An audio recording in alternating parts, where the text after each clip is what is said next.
Pada bulan November 629 Masehi, situasi di Jazirah Arab berubah secara dramatis. Orang-orang Quraisy melanggar perjanjian Hudaybiyah. Dengan bantuan dan dukungan beberapa orang Quraisy, Bani Bakr, salah satu sekutu Quraisy dari kalangan Arab Badui, melakukan serangan mendadak terhadap suku Khuza'ah yang merupakan sekutu Nabi Muhammad SAW.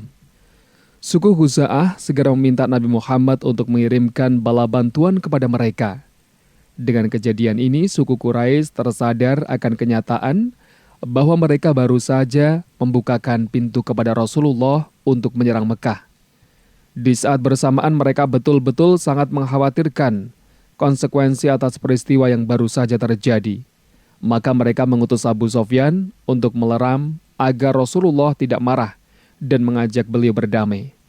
Namun Rasulullah menolak permintaan tersebut dan tetap bersikukuh atas keputusan untuk tidak lagi mengadakan perjanjian dengan orang-orang Mekah. Sejak kedatangan Abu Sufyan itu, Rasulullah mulai merancang langkah-langkah baru. Pada tanggal 10 Ramadan, Nabi Muhammad SAW memimpin segelaran pasukan terbesar yang pernah dikerahkan keluar Madinah. Hampir seluruh laki-laki di Madinah secara sukarela melibatkan diri sebagai personil pasukan.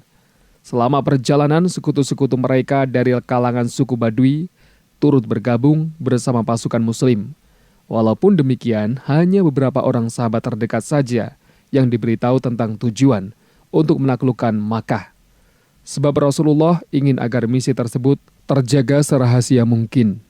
Di Makkah, para pembesar Quraisy mengkhawatirkan hal terburuk yang bakal terjadi. Abbas, Abu Sufyan dan Budail, pemimpin Khuza'ah, semuanya mendatangi pemukiman kaum muslim. Mereka berjalan mengiringi Muhammad yang menyambut kedatangan mereka serta mengajak Abu Sufyan dan Budail untuk memeluk Islam.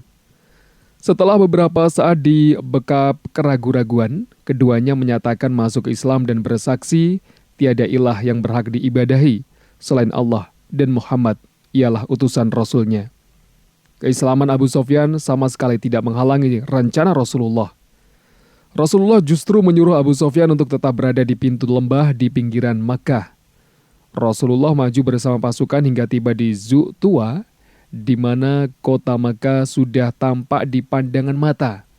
Beliau menghentikan laju pasukan dan menyibukkan diri dengan melaksanakan sholat, berdoa dan memuji Allah Subhanahu wa Ta'ala, seraya memohon kemenangan. Pasukan Islam terbagi menjadi 4 kelompok dan masing-masing diperintahkan untuk tidak menyulut peperangan dalam bentuk apapun atau menumpahkan darah, kecuali dalam kondisi terdesak. Pasukan Islam memasuki kota Mekah dan mendudukinya tanpa perlawanan. Hanya kekacauan kecil yang segera dapat diatasi oleh Khalid bin Walid. Rasulullah SAW menunggangi onta beliau, Al-Qawah, dan terus mengendarainya menuju Ka'bah dengan kepala tunduk merendah kepada Allah.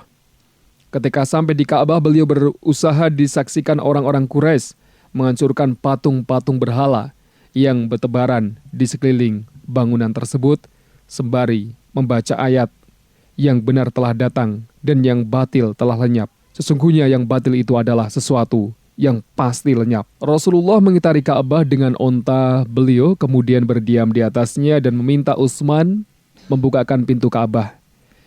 Di dalam Ka'bah beliau menemukan gambar Ibrahim dan Ismail menggenggam anak panah yang segera saja beliau rusakkan.